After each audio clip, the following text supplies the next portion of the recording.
जिसका कोई नहीं उसका तो खुदा है यारो, जिसका कोई नहीं उसका तो खुदा है यारो।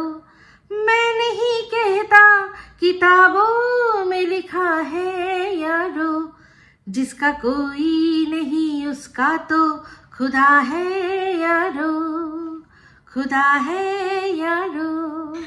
वेलकम टू टॉक ঝাল মিষ্টি विद ইপসিতা। আমি ইপসিতা, এখানে নোগা লাগালি নো কিস্তি অনলি মস্তি। তো আজকে ভিডিওর শুরুতে ইন্ট্রোডাকশনে এই যে গানটা গাইলাম, এই গানটা কেন গাইলাম, এই গানটা অবশ্যই কেন গেছি তার কারণ বুঝিয়ে দেবো। তো এখন চলে আসি সরাসরি ভিডিওর মধ্যে। তো সন্দীপের ভিডিও দেখলাম। সন্দীপের ভিডিওর মধ্যে যেটা ও লিখেছে যে নতুন ব্যবসা শুরু করতে চলেছে। তো আমি কিন্তু এই নতুন যে ব্যবসাও শুরু করতে চলেছে সেটার সম্পর্কে একটা কিছু অনুমান করে বলেছিলাম। তো এই যে অনুমান করে কথা বলা, কোনো মানুষ যে মানুষের জনসংযোগ নেই বা সে করতে চায় না কোনোভাবে এই ওয়াইটিতে, তার কাছে কোনো কন্টেন্ট করার জন্য অস্ত্রটা কি, সেটা হচ্ছে ভিডিও। যেটা কিনা অ্যাকচুয়ালি আমি আমার এই চ্যানেলের ডেসক্রিপশনেও লিখে রেখেছি যে আপনার ভিডিওটাই হচ্ছে আমার কন্টেন্ট। আপনার ভিডিওর মধ্যে থেকে আমি যেটা দেখবো সেটাই আমার কন্টেন্ট। এবার আপনি ভেতরে ভেতরে কি করছেন সেটা আমার কোনো যায় আসে না, সেটা দিয়ে যায় আসার কথাও নয়। তো সেই অনুমান, এই যে গানটা আমি গাইলাম, জিসকা কোই নেই হ্যাঁ উসকা খুদা হ্যাঁ ইয়ারো। তো আমারও যার কাছে কোনো জনসংযোগ নেই, যার কাছে কোনো গোপন সূত্র নেই, যার কাছে গোপন সূত্রের কথা মানে কোনো আসলেও সেটা বলার উপায় নেই, তার কাছে একমাত্র এই ভিডিও দেখে সেখান থেকে অনুমান ভিত্তিক ভাবেই কথা বলতে হবে। তো সেই অনুমান সবসময় একদম 100% সঠিক হবে এরকম কিন্তু কোনো গ্যারেন্টি কোথাও নেই। আরে আমরা যাদের কাছে হাত দেখাতে যাই, হ্যাঁ, কতগুলো টাকা দিই বলুন তো, তারাও যেটা বলে সেখানে কি বলে, তারা পসিবিলিটিস এর কথা বলে, যেটা হতে পারে, এটা হয়তো হবে, আপনার এই গ্রহটা এরকম চলছে তার ফল এটা হতে পারে, এটা হবেই 100% লিখে দিচ্ছি, কোথাও লেখে না। যে 100% লিখে দেবে জানবেন যে সে তার চেয়ে বড় ভণ্ড আর কেউ নেই। সেই হাত মানে জ্যোতিষীর থেকে ভণ্ড কেউ নেই যে কিনা প্রথমত জন্ম মৃত্যু বিয়ের আর কি প্রেডিকশন করে দেবে। যে পসিবিলিটিস যে আপনার এরকম গ্রহ চলছে হয়তো হলেও হতে পারে এটা বলবে। তো সেই জন্যই আজকে গানটা গাইলাম যে জিসকা কোই নেই হ্যাঁ উসকা খুদা হ্যাঁ ইয়ারো। মানে আমার কাছে অন্য কোনো মাধ্যম নেই, আমার কাছে ওই একটাই মাধ্যম, সেটা হচ্ছে কি না ও ভিডিওর মধ্যে থেকে দেখে সেটার মানে বুঝে অন্তর্নিহিত সেটা বলা। তো সেটা 100% সবসময় কিন্তু ঠিক হয় না, কিন্তু আমার ক্ষেত্রে এই সাকসেসের হারটা দেখা গেছে যে 98% ঠিক। মানে ধরুন আমি যদি 100টা কথা বলেছি তার মধ্যে 98টা ঠিক, দুটো হয়তো ভুল হলো, ঠিক আছে। তো যাই হোক, এখন এই যে অনুমান একটা করেছি, আবারও আমি আগেও বলেছিলাম আবারও বলছি, কারণ সন্দীপ যে কথাটা ভিডিওর মধ্যে বললো তাতে করে আমার অনুমানটা আরো জোরালো আমার মনে হচ্ছে। কারণ ও বললো যে ব্যবসাটা করবো, চলো বলেই দিই, আমাদের এত জমি জায়গা, সেই ধরনেরই কিছু একটা করব। তো যাই হোক, সেখানে দেখাতে গিয়ে ও একটা জমি আমাদের দেখাচ্ছিল যেখানে ওদের ভাগে এখন কি হচ্ছে না সর্ষে চাষ হচ্ছে। সেই জমিটা একটা এমন জমি যেখানে সাধারণত কেউ নিতে চায় না সেই জমিটা, কারণ চারপাশে এত গাছপালা, তার পাতা পড়ছে, তার ছায়া পড়ছে। তো যে কোনো আর কি ফসল ডাইরেক্ট সানলাইট থাকলে সেগুলো ভালো হয়, সেটা ও বললো। চাষের বিষয়টা দেখুন ও আমাদের চেয়ে অনেক বেশি ভালো জানবে, আমরা অতটাও জানবো না, কিন্তু যেটা ও বললো সেটা আমার 100% যুক্তিযুক্ত লাগলো। কিন্তু তাছাড়াও এমন কিছু কিন্তু চাষ হয় যার জন্য ছায়া তৈরি করতে হয়, যেমন কিনা ধরুন পানের বরজ আপনারা কতজন দেখেছেন, সেক্ষেত্রে পান পাতা কিন্তু ডাইরেক্ট সানলাইটে যদি হয় নষ্ট হয়ে যাবে, সেক্ষেত্রে আলাদা করে ছাউনি তৈরি করে দিতে হয়। তো সেই ধরনের যদি ও কোনো ব্যবসা করে, ধরুন পানের বরজ করলো, ওর কিন্তু ওর ওই যে জায়গাটা ছায়া ঘেরা, সেখানে কিন্তু আমার মনে হয় খুব ভালো হবে। তবে আমি বলছি না যে সন্দীপ পান চাষ করবে, তবে আমার যেটা ধারণা এটা এসছেও সন্দীপের ভিডিও দেখেই, যে একটা ও আমাদেরকে দেখালো না যে ড্রাগন ফল, চলো ড্রাগন ফল কিভাবে চাষ হয় সেটা তোমাদের দেখাই। ওটা যখন আমাদের সাথে শেয়ার করেছিল তখন আমার মনে হয়েছিল যে হয়তো ও এই ব্যবসাটা করতে পারে, কারণ ওর জায়গা প্রচুর রয়েছে। আর এই ড্রাগন ফলের চাষের জন্য আমি যতদূর জানি ওই প্রচন্ড খাকা করা রোদ ওরকম প্রয়োজন পড়ে না, গাছগুলো এরকমই হয়, মানে একে অপরের সাথে এরকম ভাবে জড়িয়ে থাকে, ওখানে আলো হলেই দরকার, মানে ডাইরেক্ট সানলাইট যেরকম আর কি দরকার, ছায়া পড়লে ক্ষতি, সেরকম কিন্তু নয়। তো যাই হোক, সেক্ষেত্রে আমার মনে হলো হয়তো এই যে এবার যে জায়গায় ও সর্ষেটা দেখালো, সেই সর্ষেটা যখন ফলন হয়ে উঠে যাবে তারপর হয়তো ও সেখানে কোনো অন্য চাষের ব্যবস্থা করবে। তাতে আমার মন বলছে যে ড্রাগন ফল, কারণ ড্রাগন ফলের চাষ দেখালো, একটা ড্রাগন ফল নিজে এনে কেটে খেয়ে দেখলো, যদিও ওর খুব একটা ভালো লাগেনি। তো এই ফলটা যতবার দেখেছি বিভিন্ন জায়গায়, মানে প্রথম যখন এসেছিল তখনই দেখেছি, তখন সাউথ সিটি মলে মনে দেখেছিলাম, তো দেখে খুব ইন্টারেস্ট লেগেছিল, কিন্তু কোনোদিনও খাওয়া হয়নি। কারণ এই যে তথাকথিত যা আমরা সবসময় আমজাম কাঁঠাল খাই, তার থেকে বেরিয়ে গিয়ে নতুন কোনো টেস্ট বার্ড আনবো, মানে নতুন কোনো টেস্ট নিয়ে আসবো, সেরকম আমার কোনো মানে ইন্টেনশন ছিল না। তবে হ্যাঁ, বাড়িতে কিনে খাইনি, কিন্তু খেয়েছি। হচ্ছে গিয়ে যখন এই JW ম্যারিয়েটে একটা ইয়েতে গেছিলাম, কি যেন বলে, একটা বুফে খেতে গেছিলাম, তখন এক পিস নিয়ে আর কি টেস্ট করেছি, বাড়িতে খাইনি। ঠিক আছে, আমার বাড়িতে এনে কেটে খাইনি, আমি রেস্টুরেন্টে খেয়েছি, অনেক সময় টুটি ফুটিতে দেয়, সেইভাবে খেয়েছি। তো পুরোপুরি খাওয়া হয়নি সেটা বলাটা ভুল হবে। তো ফ্রুট স্যালাডের মধ্যে খেয়েছি, তো সেই জন্য না ওটার মানে আলাদা করে কিরকম টেস্ট আমি সত্যি কথা বলতে আমার মনে নেই, সব ফলের মধ্যে খেয়েছি বলে আমার মনে নেই। তো যাই হোক, সেখানে যেটা বলছিলাম, ও এনে কেটে খেয়ে দেখলো। তো এই ফলটার কিন্তু এখন প্রচন্ড ডিমান্ড রয়েছে, এর নাকি অনেক গুণাগুণ রয়েছে, যার জন্য খায়, এটা খুব হাই একটা ডিমান্ডিং ফল। তো সব জায়গায় দেখবেন আপনারা এখানে কিন্তু রয়েছে। তো যেটা ডিমান্ড থাকে সেটা সাপ্লাই দেওয়া কিন্তু খুব দরকার। তো আমি প্রথম এই ড্রাগন ফলের চাষটা দেখেছিলাম গুজরাটের এক ব্লগারের, আমি ব্লগ দেখতাম, আমার নামটা এই মুহূর্তে মনে পড়ছে না। সে আর কি একটি ছেলে, তাদের দেখে বোঝা যেত যে তার ওই ক্ষেত রয়েছে, সে ক্ষেতের মধ্যে বসে রান্না করতো, এটা রান্না করে তারপর সেটা নিজে খেত, নিজের সবজি থেকে মানে কি জানো বলে, নিজের ক্ষেত থেকে সবকিছু তুলতো, সে গাজর সব, মানে দেখে আপনাদের ভালো লাগবে না, কিন্তু সেগুলো সব অর্গানিক। হ্যাঁ, মানে বেকার টেরা গাজর সে ভালো নয়, কিন্তু ওটা একদম বলতো যে এটা অর্গানিক। গুজরাটি ভাষায় বলতো, বেশিরভাগ কথাই বলতো না ছেলেটি, জাস্ট যা যা হতো আমরা শুধু দেখেই বুঝতাম। তো আমার খুব ভাল লাগতো তার ব্লগটা। তো তারপর কি হতো, সে প্রথম দেখিয়েছিল ড্রাগন ফলের চাষ কিভাবে হয় গুজরাটের। তো আমাদের এখানে দেখছি এখন সন্দীপদের বাড়ির কাছে একটা জায়গায় আর কি ড্রাগন ফলের চাষ হচ্ছে। তো সেখান থেকে ধরুন যদি সারা পশ্চিমবঙ্গে যায় তাহলে কিন্তু খরচাটা অনেক কম হবে, মানুষের কাছে আরো বেশি করে এই ফলটা পৌঁছাতে পারবে। যদি গুজরাট থেকে আনতে হতো তাহলে ক্যারিং কস্টটা যা পড়তো পশ্চিমবঙ্গে আনায়, তাহলে সেক্ষেত্রে কি হতো, দামটা অটোমেটিক্যালি বেড়ে যেত। যেমন কিনা দেখবেন যখনই পেট্রোল বা আর কি পেট্রোলের দাম যেই বাড়ে, অমনি জিনিসপত্রের দাম বেড়ে যায়। কারণ ওই ক্যারিং কস্টের জন্য। কারণ সবকিছুই যে আমাদের রাজ্যে হচ্ছে এরকম তো কোনো ব্যাপার নয়, তাই না? তো আমাদের বিভিন্ন ভিন রাজ্য থেকেও আনতে হচ্ছে। যেমন আপনারা জানেন আন্ধ্রপ্রদেশ থেকে আমাদের মাছ আসে, এই যে চালানি রুই যেগুলো খান আপনারা, ওগুলো সব আন্ধ্রা থেকে আসে, ডিম বেশিরভাগ আন্ধ্রা থেকে আসে, এরকম অনেক কিছুই আসে। যখন মাঝে মাঝে হরতাল হয়, দেখেছিলেন বর্ডারে কত নষ্ট হয়ে গেছিল, মানে রাজ্যের বর্ডারে কত ডিম নষ্ট হয়ে গেছে, কত কি নষ্ট হয়ে গেছে, এরকম একবার যখন কোনো একটা কারণে বন্ধ হয়েছিল রাস্তা। তো সেক্ষেত্রে যদি আমাদের রাজ্যেই এখানে উৎপন্ন হয়, প্রথমত আমরা সেটা অন্যান্য বিভিন্ন রাজ্যে পাঠিয়ে এক্সট্রা ইনকাম করতে পারবো বেশি দামে। আর তাছাড়াও আমাদের রাজ্যেও যদি আমরা দিই তাহলে সব জায়গায় কি হবে, সেটার দামটা একটু হলেও মানুষের আয়ত্তের মধ্যে আসবে। তো যাই হোক, বলেইছি যে সবসময় ভিডিওর মধ্যে চেষ্টা করব একটু অন্যরকম কিছু বলার। তো মেইন স্ট্রিম ভিডিওর মধ্যে থেকে আজকে এটাই আমার বলার ছিল। তো এই প্রসঙ্গেই বলি যে এর মধ্যে একবার সন্দীপ হলদিয়া গেছিল। তো হলদিয়া যখন গেছিল তখন কিন্তু ম্যাডাম একটা কথা বলেছিলেন যে তোমরা আগে থেকেই কেন লাফালাফি করছো, ওকে হলদিয়া পাঠানো হয়েছিল, হলদিয়া ওকে পাঠিয়েছি একটা কিছু খবর নেওয়ার জন্য, একটা কিছু কাজেও গেছে, মানে ও যে একটা ব্যবসা করবে তার জন্য কাজে গেছে। তো এবার দেখুন, হলদিয়াটা হচ্ছে কি বন্দর এরিয়া। তো বন্দর থেকে কি হয়, বন্দর থেকে সব এক জায়গা থেকে জিনিসপত্র আসে আর এখান থেকে জিনিসপত্র যায়।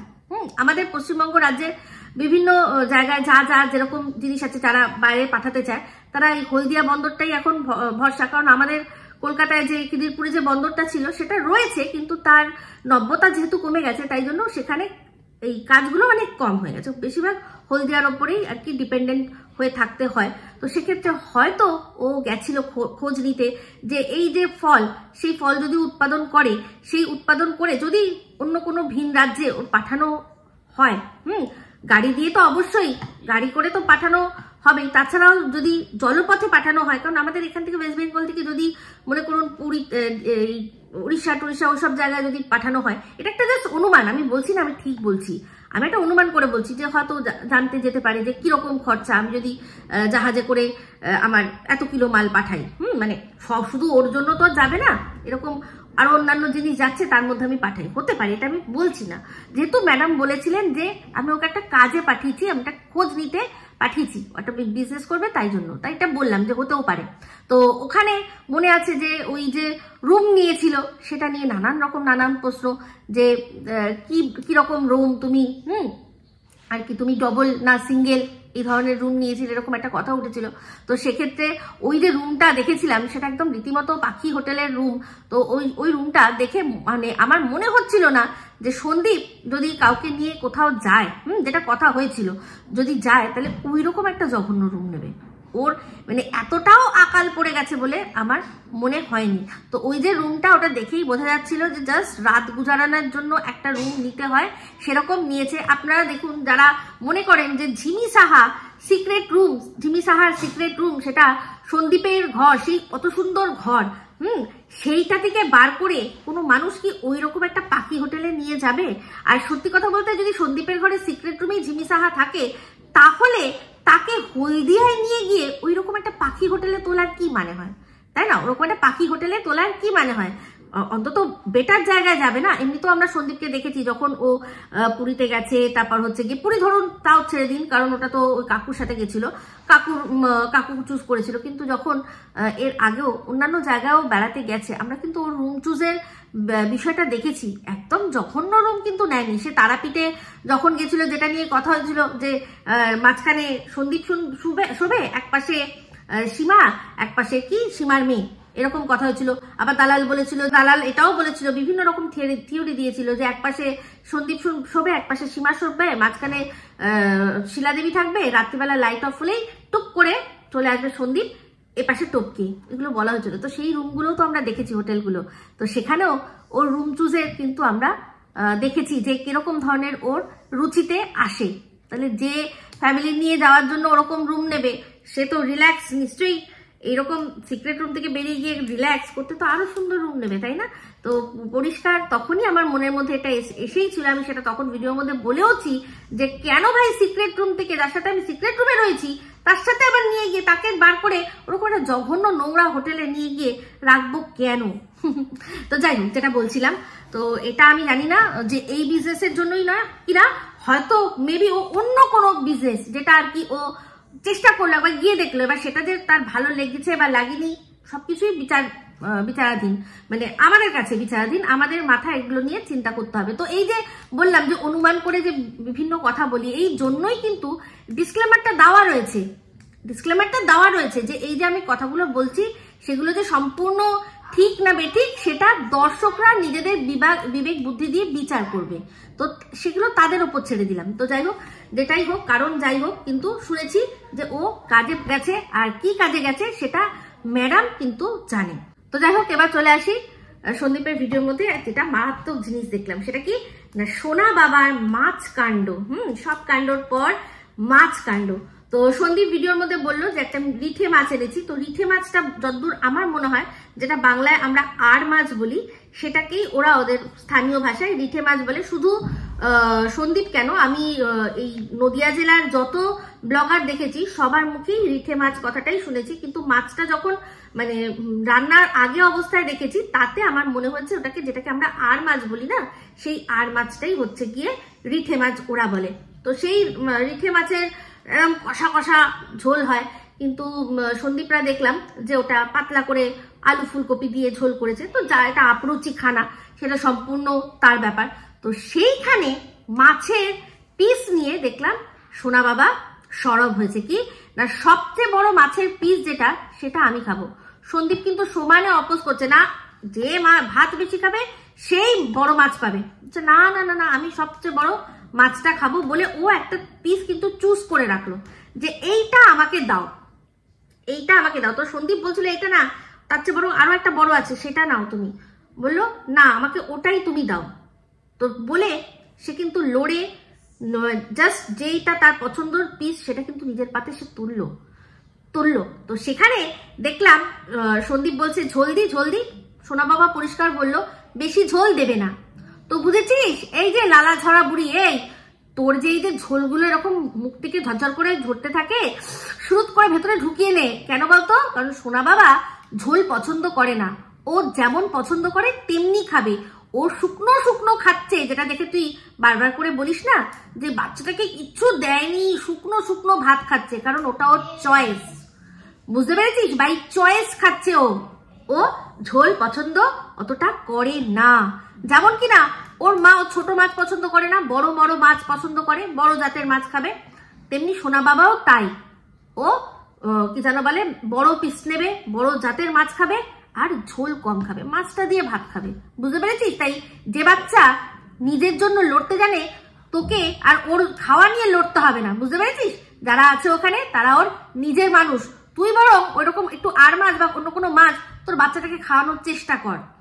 তুই যখন অন্যের বাচ্চাকে নিয়ে কথা বলবি তখন এই কথাটা বলতেই হবে, কারণ তুই যদি তোর বাচ্চাকে পুরো মানে প্রপার পুরো সবকিছু করে তারপর অন্যের আঙুল তুলতিস, তাহলে একটা বিষয়। যেখানে তুই নিজের মুখে বলেছিস যে ছেলেকে আমি শুধুমাত্র ম্যাগি খাইয়ে পাঠিয়ে দিই, তাই তোর কিন্তু আগে নিজেকে, নিজের ঘরকে ঠিক করে তারপর অন্যকে নিয়ে কথা বলতে হবে। বুঝতে পেরেছিস? এবার যদি তুই খুঁজে দেখিস যে আমি আমার বাচ্চার কে খেতে দিচ্ছি না বা আমার বাচ্চাকে ভুল করছি, সেগুলো আমাকে মনে করিয়ে দে, বুঝিয়ে দে। সেটাকে আমি বাচ্চাকে অ্যাটাক করা বলবো না, সেটা তুই আমাকে অ্যাটাক করলি। এই যে আমি যে কথাটা বললাম, আমি তোকে অ্যাটাক করলাম, তোর বাচ্চাকে করিনি। কিন্তু তুই যা মুখে তুলে দিবি ও তো তাই খাবে, ওর কি দোষ আছে? তুই ম্যাগি খাইয়ে বড় করেছিস, ওর কি দোষ আছে? তোর সময় ছিল না, তুই হয়তো পারিস না। বুঝতে পেরেছিস? তাই বেশি ভাট বকতে আসবি না। আর দেখিয়ে দিস আমার কোথায় ভুল আছে, আমি কোথায় আমার বাচ্চাকে খাওয়াই না বা নেগলেক্ট করি। তো যাই হোক, যেটা বলছিলাম, তো ও কিন্তু লড়ে মানে রীতিমতো আন্দোলন করে প্রতিবাদ করে নিজের পছন্দের পিসটা নিল। কিন্তু তারপরেই দেখলাম একটা মারাত্মক জিনিস, যেটা দেখে বুঝলাম যে এই বাচ্চাটি মানে ভগবান তাকে এমনভাবে তৈরি করে দিয়েছে নিজের বয়সের থেকে অনেক বড়। এই যে বললাম না গানটা, এটা কিন্তু আজকে সোনা বাবার জন্য, জিসকা কোই নেই হ্যাঁ উসকা খুদা হ্যাঁ ইয়ারো। তো ওর এখানে সবাই রয়েছে, কিন্তু তার সত্ত্বেও মানে আমাদের জীবনের যে প্রধান মানে support system, life support system, সেটা কি বলুন তো? মা। কথায় বলে যে ভগবান সব জায়গায় থাকতে পারে না, অ্যাকচুয়ালি ভগবান উপরওয়ালা সে সব দিকটা দেখতে পারে না, সেই জন্য প্রত্যেক মানুষকে একটা করে মা দিয়েছে। যখন ভগবান দেখতে পাবে না তখন মা দেখবে। তো সেই জন্যই বলছি জিসকা কোই নেই হ্যাঁ, মানে ওর মায়ের কথাটা বলছি। আর ওর মা যে কিনা জন্মদাত্রী মা, ওর যে ওকে পালন করছে সেই মায়ের কথা বলছি না, কিন্তু সে তো আছে। আর সোনা বাবাও তার উপস্থিতি তার জীবনে মানে সোনা বাবার জীবনে তার মাহাত্ম্য খুব ভালো করে বোঝে। সেই জন্য মানে কোথাও ওর বাবার জন্যও করে, কিন্তু তাও ঠাম্মি কি করছে, ঠাম্মি কাজ করছে, ঠাম্মিকে একটু জল খাওয়ানো প্রয়োজন, বা বর্দা খেলো কিনা, এগুলো কিন্তু দেখা সব কিন্তু সোনা বাবা সহজাতভাবেই করছে। জবের থেকে ওর মা ওকে ছেড়ে দিয়ে চলে গেছে, মানে জন্মদাত্রী মা ছেড়ে দিয়ে চলে গেছে। তো সেই জন্যই বলছি, কারোর যদি মনে হয় কেউ, আমি আজকে হাত জোর করে সবার কাছে প্রার্থনা করছি আরো একবার, কারণ এটা কিন্তু আমি আগেও করেছি, যে প্লিজ ওই বাচ্চাটাকে কেউ করুণা করবেন না, করবেন না। ওর ওপরে মানে কার হাত আছে আপনারা নিজেরাও জানেন না, ঠিক আছে? তো ওকে করুণা করবেন না। ও কোনো মানে এরকম কোনো ব্যাপার নয় যে কোনো পাপ করে ফেলেছে বা কিছু, একেবারেই নয়, কিচ্ছু নয়। যে পাপ করেছে তার ফল সে পাবে। পাপটা বাচ্চাটার নয়, বাচ্চাটার যেটা আছে অনেক বেশি, আরো বেশি ম্যাচিওর। দেখলাম যখন ও নিজেই চুজ করে ঝামেলা ঝক্কি করে বড় মাছের পিসটা নিল, তার পর মুহূর্তেই যখন বর্দার পাতে যে পিসটা দেখলো, ও পরবর্তীকালে মেপে দেখলো যে না, বাবা তো ঠিক বলছিল বা বর্দা ঠিক বলছিল, আমার যে পিসটা আমি নিলাম তার চেয়েও বড় বর্দার পাতে যে পিসটা পড়েছে সেটা।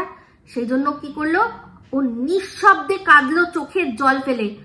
বাচ্চারা এরকম ভাবে কাঁদে না, বাচ্চারা হাউ হাউ করে কাঁদে, হাউ হাউ করে কাঁদে।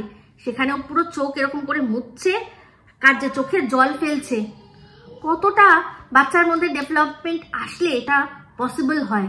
এগুলো কিন্তু আচ্ছা বড় বড় ছেলেমেয়েরা তারাও এখন ঝামেলা করে, তারাও ঝামেলা করে, না না না না না ভুল হয়েছে, আমাকে ওটা দাও, আবার দাও, ঝামেলা করো করো, ঝামেলা করে আবার নেবে। কিন্তু ও দেখলাম ও বুঝলো যে না, আমি তো নিজে চুজ করে নিয়েছি, আমার চুজ করাটা ভুল হয়ে গেছে, আমার চুজ করাটা ভুল হয়ে গেছে। এই সেম জিনিসটা কিন্তু ওর মায়ের ভেতরে ভেতরেও চলছে। বাচ্চা সে চোখের জল ফেলছে, সামনে ফেলে দিয়েছে, আর এরকম ভাবে ওর মাও বালিশ ভিজিয়েছে, আর এরপরেও ভিজাতে হবে। এটাই ভবিতব্য, বলেছিলাম না, হবে। আর একবার ডিভোর্সটা হতে দিন, তারপর তো বুঝবেন। তো যাই হোক, ডিভোর্স বলতে মনে পড়ে গেল, আমাকে একজন কমেন্ট করে বলেছে যে এখনো ভাইয়ের তুমি ঢাকছো, যখন ডিভোর্স হয়ে যাবে, দিয়ে এই ঝিমি সাহাকে যখন তোমার ভাই জীবন সঙ্গিনী করবে, তখন দেখবো তুমি কি বলো। কি বলবো আমি, কি বলবো? আমি তো এরকম হাজার একটা ঘটনা দেখেছি যেখানে মানে একদম রেড লাইট এরিয়া। হ্যাঁ, আমারই এক বন্ধুর বন্ধুর যে মা, তাকে পুরো বাগি সিনেমার ঘটনা, তার মাকে গ্রাম থেকে ভুলিয়ে ভালিয়ে ফুসলিয়ে ফাসলিয়ে কাজের নাম করে ওইখানে বেচে দিয়েছিল, তার মাকে বেচে দিয়েছিল। তো সেই বন্ধুর বাবা, সে বন্ধুদের পাল্লায় পড়ে গেছে, ওখানে গিয়ে এরকম সেম দেখেছে, দেখে পছন্দ হয়েছে, দিয়ে পুরো ভাগিয়ে নিয়ে এসছিল, দিয়ে বিয়ে করে সংসার করছে। তো আমার বন্ধু, মানে আমার ডাইরেক্ট সে বন্ধু নয়, আমার বন্ধুর বন্ধু, পুরো বাগি সিনেমার ঘটনা।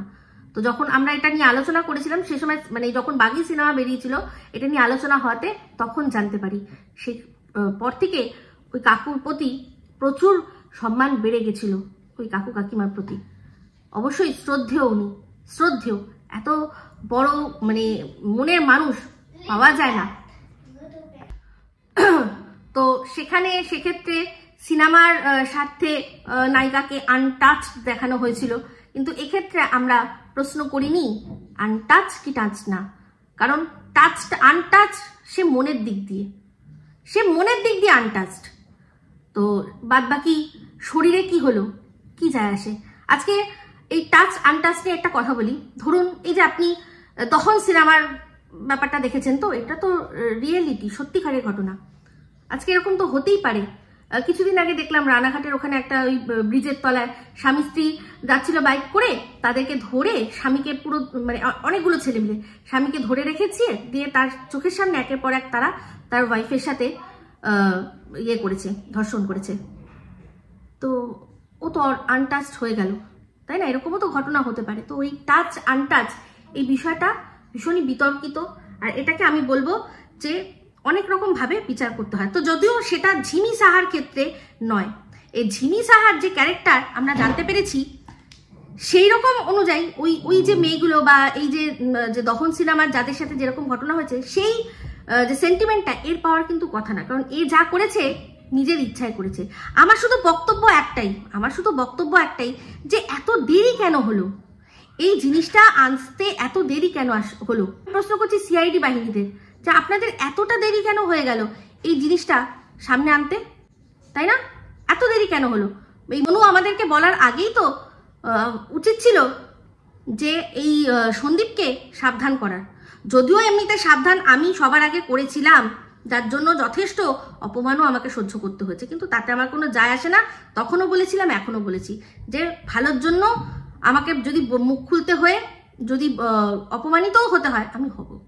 তো যাই হোক, এবার চলে আসি। সন্দীপ বললো যে দাড়ি আমি কাটিনি। তো ও যেরকম বলেছে আমি সত্যি সেটাই আর কি বিশ্বাস করতাম, যদি না এই ব্লগটা আমি রাত্রে খেতে খেতে আমার বরের সাথে দেখতাম।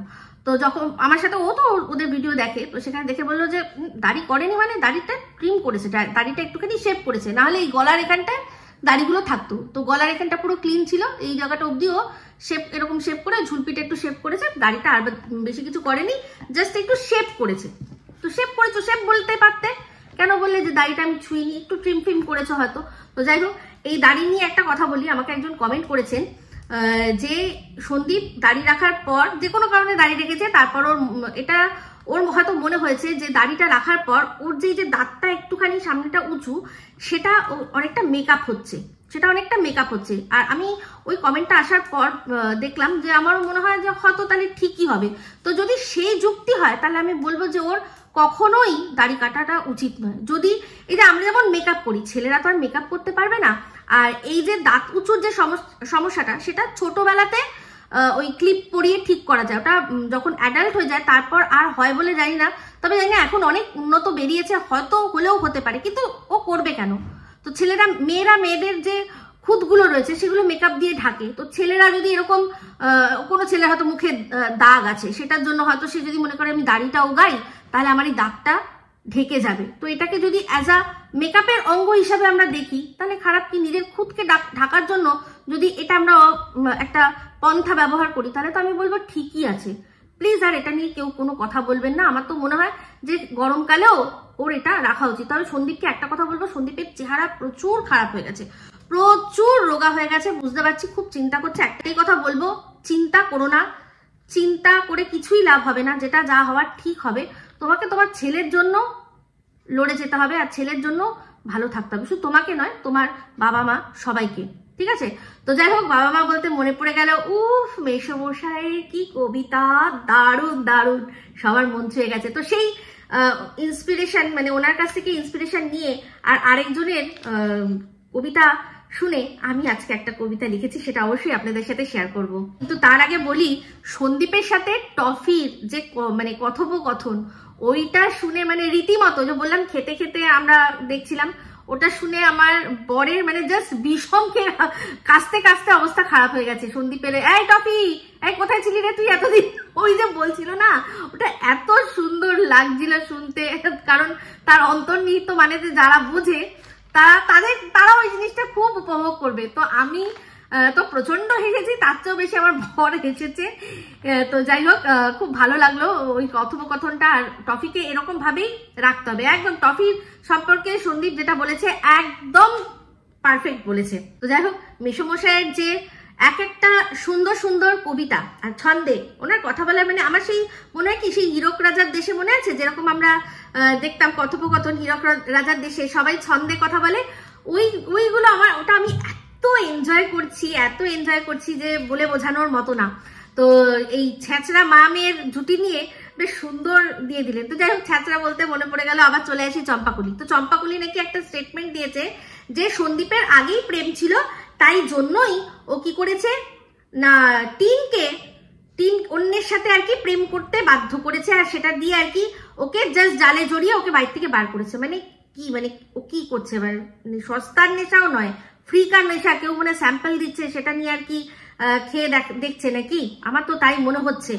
তো যদি মানে প্রথম থেকে যখন ও সন্দীপের পাটা চাটতে এতটাই ব্যস্ত ছিল, ও লক্ষ্য করেনি হয়তো যে একটা কল রেকর্ডিং রিভিল হয়েছিল, যেখানে কিনা সন্দীপ বারবার করে জিজ্ঞাসা করছিল যে এই যে 5টা বছর, বিয়ের আগের কথা ছাড়, এই যে 5টা বছর তুই আমার সাথে সংসার করছিস, আমায় কি কখনো দেখেছিস কোনো কিছু করতে, কোনো সন্দেহজনক বা তোকে ছাড়া অন্য কেউ আমার লাইফে এরকম তুই কি দেখেছিস? সেখানে টিন দৃঢ় কণ্ঠে বলেছে না, কখনো দেখিনি। তো তাহলে এই থিওরিটা এখন মানে সাজানোর মানেটা কি হয়? কি করে সেটা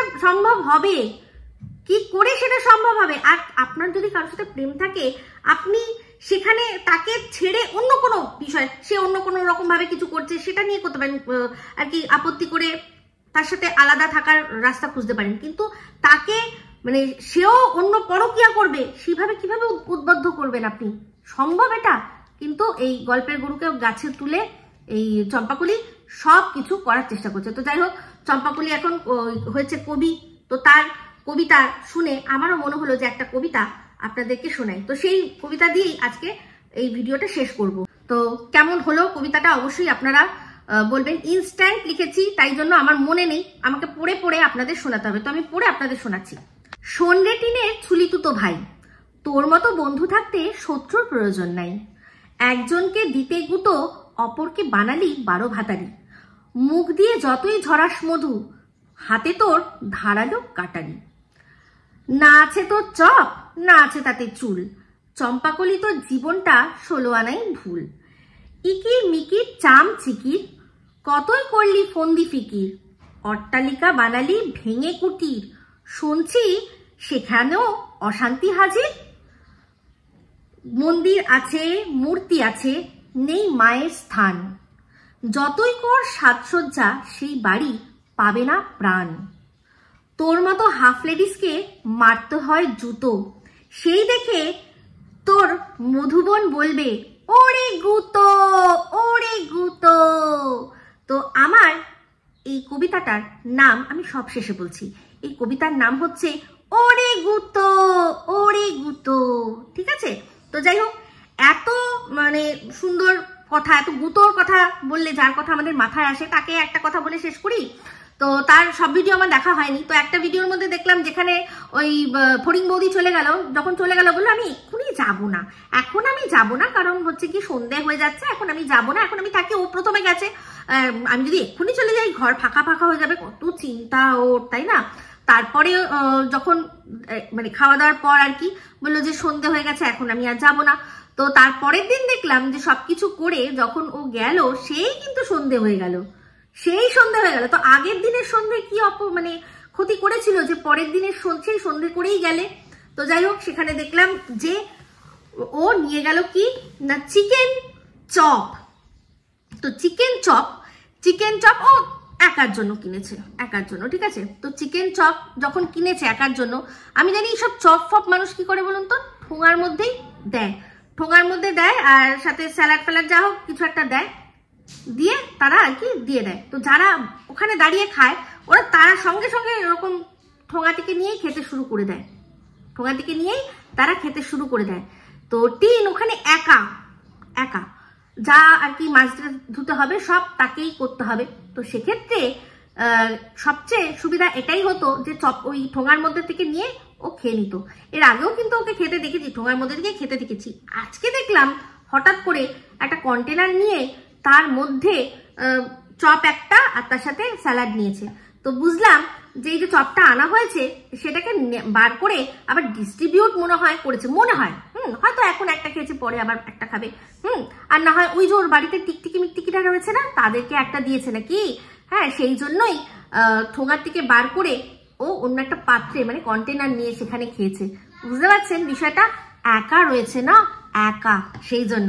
যাই হোক, অনেকে আবার হয়তো বলবেন যে ও তো ব্লগার, সেই জন্যই ঠোঙাতে খাচ্ছে, সেটা দেখানোটা ভালো লাগেনি, তাই জন্যই ও ঠোঙা দেখায়নি। তাহলে সেক্ষেত্রে বলবো যে ও তো একজন ব্লগার, ওর তো আরো সুন্দর করে এত সুন্দর সুন্দর ক্যামেরা সেট করার ওর কায়দা আছে, এত সুন্দর সুন্দর জায়গা রয়েছে সেট করার, কত সময় কত কিছু ডিস্ট্রিবিউট করছে সেটা কিন্তু ক্যামেরাবন্দি করে দেখায়। তাহলে যদি সত্যি প্রেজেন্টেশনের কথাই ভাবতো তাহলে নিদেন পক্ষে একটা ছোট প্লেট, কত প্লেট তো কেনে না মেলা ফেলা থেকে, একটা প্লেটের মধ্যে সুন্দর করে চপটা বার করছে ঠোঙা থেকে, তারপর স্যালাড সাজাচ্ছে, তার সাথে যা যা সস দিয়েছে সেগুলো দিয়ে সুন্দর করে প্রেজেন্টেশন করে তারপর খাচ্ছে, সেটা আমাদের দেখাতো। যদি সত্যি মানে ব্লগার বলেই সুন্দর করে সবকিছু সাজিয়ে গুছিয়ে দেখাতে হবে, তার জন্যই ও ঠোঙা দেখায়নি, এই যুক্তিটা যদি হতো। তো যারা সত্যি যুক্তি দিয়ে বোঝার চেষ্টা করে তারা এটা জানবে যে হয় প্রেজেন্টেশন সুন্দর করে দেখাবে, আর না হয় যেরকম আছে সেরকম র। টিন বলেছে না আমার আবার ন্যাচারাল জিনিসটাই পছন্দ, তাহলে ন্যাচারালি ওই ঠোঙার মধ্যে থেকেই মানে একটা মানুষ তো কটা খাবে, বড় জোর দুটো চপ নিয়ে এসছে, তো দুটো চপ একটা ঠোঙার মধ্যে থেকেই বারবার করে খাচ্ছে, সেটা দেখাতে পারতো। আমরা ঠোঙার সাইজটা দেখেই বুঝতে পারতাম ওর মধ্যে দুটো চপ রয়েছে, চারটে চপ রয়েছে না ছটা চপ রয়েছে, দেখাতে পারতো, কিন্তু নো, দেখায়নি। একটা কন্টেনারে একটা চপ দেখিয়েছে। তো এখান থেকেই মানে যারা আর কি ব্লগিং এর জন্য যুক্তি দিয়ে বলছেন তারা একটুখানি লজিক দিয়ে বোঝার চেষ্টা করুন যে কেন আর কি জন্য ওই রকম ভাবেই দেখিয়েছে, ঠিক আছে? তো এই বলেই চলুন ভিডিওটা এখানে এন্ড করছি, অনেক বড় হয়ে গেছে ভিডিও। তো অবশ্যই ধৈর্য ধরে যারা দেখছেন তাদের জন্য অনেক অনেক অনেক ধন্যবাদ। তো এই ভিডিওটা ভালো লাগলে অবশ্যই লাইক শেয়ার কমেন্ট করতে ভুলবেন না, আর যারা চ্যানেলটা সাবস্ক্রাইব করেননি তারা সাবস্ক্রাইব করে নেবেন। সবাই ভালো থাকবেন, সুস্থ থাকবেন, আবার আসছি খুব শীঘ্র নতুন ভিডিও নিয়ে। Me Ipsita signing off, love you all.